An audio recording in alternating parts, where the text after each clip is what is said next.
So the APA addresses it somewhat, but from the angle of the psychologist being self-aware, basically, that the responsibility is on them to know when they might be impaired. Should. They're putting that into the standards that they should know, but how many out there really do? Right. Well, that's debatable, but the bottom line is that there's no standard to say, you know, you should know you're impaired when this happens to you. Basically, they're relating it back to client care and saying when you believe that your abilities are affected to such a degree that client care is going to suffer, then you as a psychologist need to take steps to make sure that doesn't happen. As far as I'm concerned, that's putting a lot of responsibility on the psychologist. A lot of ability to be self-aware. And how many, again, I say, how many of us in the field are really self-aware? Well, not even how many of us in the field, how many of us, period, are self-aware to that degree where we can acknowledge that, yeah, my work performance is suffering because of my current state. Usually what happens is that somebody gets into trouble, and that's when the ethics come into play, and that's when you go, oh no, I screwed up. But it isn't until after the fact. And so what this slide suggests to me, or what this topic is suggesting to me, is that the Psychological Association is saying, be a little bit proactive. Look at yourself and try to be aware of what's going on with you so that you can be a better clinician. Well, perhaps you're reading a bit between the lines there, but you know, I'll go along with that. That's a fair assessment.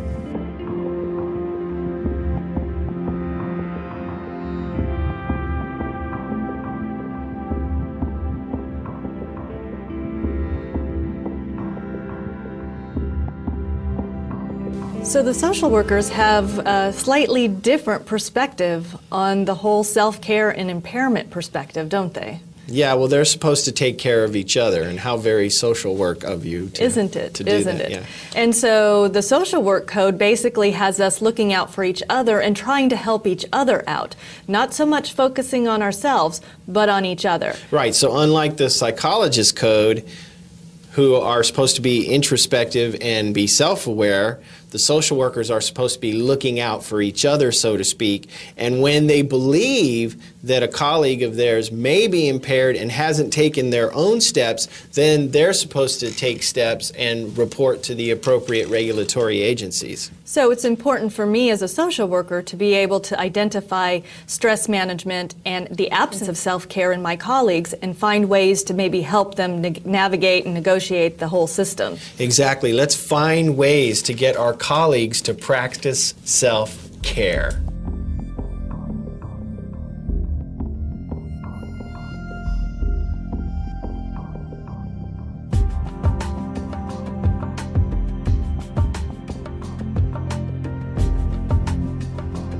So the counselors actually combined awareness of self and awareness of others and try to come up with a plan for both helping the counselor and then, as you said earlier, really focusing on what's most important for the client.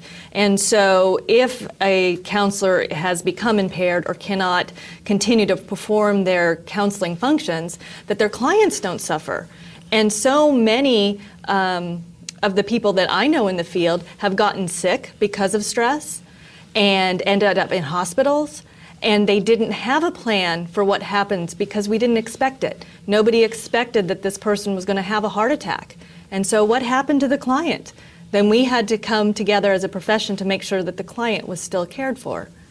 Well, you have to have a plan, and the ACA, the American Counseling Association Code, like you said, it's a little more comprehensive because it requires the counselor to be introspective or self-aware. It also requires the counselor to check your peers, you know, make sure that your peers are doing the right thing and that they're taking care of themselves. But it goes the next step and it talks about client care, which the other two codes don't really do. So you have to prepare for the unexpected. We all get sick. We all die at some point, you know. It's a reality, and we have to prepare for it in the event that we are ill, incapacitated in some way, or, you know, ultimately we pass away, and someone's got to take care of our clients. We have to have a plan in place, and the ACA code addresses that. And it also suggests that self-care is a part of the process.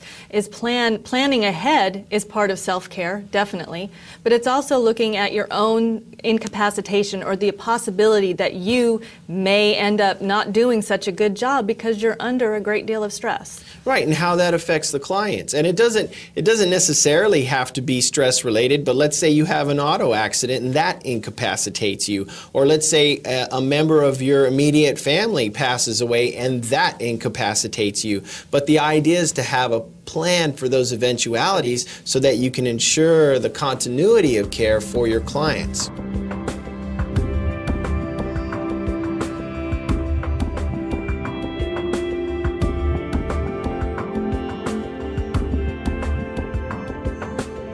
I've actually been to some state board hearings, and I won't mention which profession, but where professionals, or which state, and it's been more than one, but where individuals were brought up on charges in front of the board because they made some really bad ethical decisions.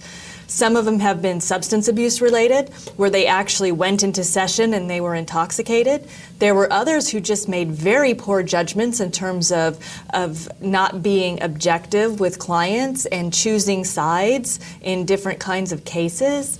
And people who have actually had really poor boundaries in terms of having relationships with their clients that they clearly should not have had. So these are very poor ethical decisions that clinicians have made. And most of them probably didn't go into the profession to hurt people. And that's ending up what happened because they didn't regulate themselves and nobody else regulated them.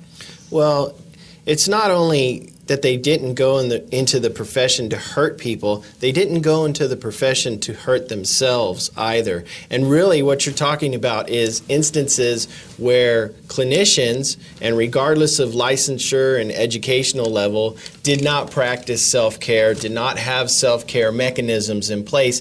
They didn't even get supervision. And I don't care how long you've been in the profession, I don't care about your level of licensure. If you don't get supervision, you are practicing unethically and you're putting yourself in danger and you're putting your clients in danger. Have peer support. Don't let your opinion be the only one that matters. Have trusted individuals that you can case files with. It's not that hard to do, but a lot of people, because of their level of licensure and their years of experience, believe they don't need it, and it's simply not true. And the story that you're telling is living proof of that, because those things will get you in front of your board and put your license in jeopardy. And it can be managed very simply with a little bit of self-care, and one tool of self-care is supervision. Well, supervision, self-awareness, and asking each other for some help and some feedback. For those of us who've been in the field for many, many years, it's easy to get burned out. Being burned out is a sign of stress, clearly a sign of stress. But I see clinicians who have been in the field minimize that burnout. Oh no, it's fine, I'm really okay. Or they say, I've got bills to pay, therefore it's okay, I can still do it. Yeah, but now they're making clinical decisions based upon their financial situation, and that's not necessarily ethical either.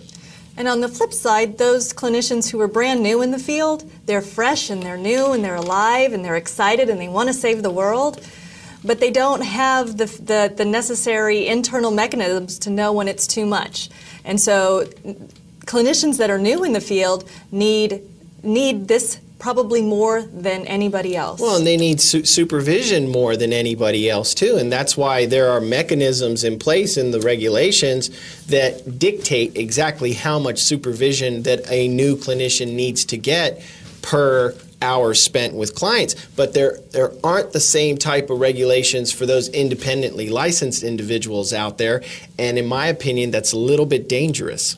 Well, and supervisors need to know about self-care, and supervisors, those independently licensed clinicians who are supervising the younger generation, they need to know about self-care. They need to know how to recognize unmitigated stress.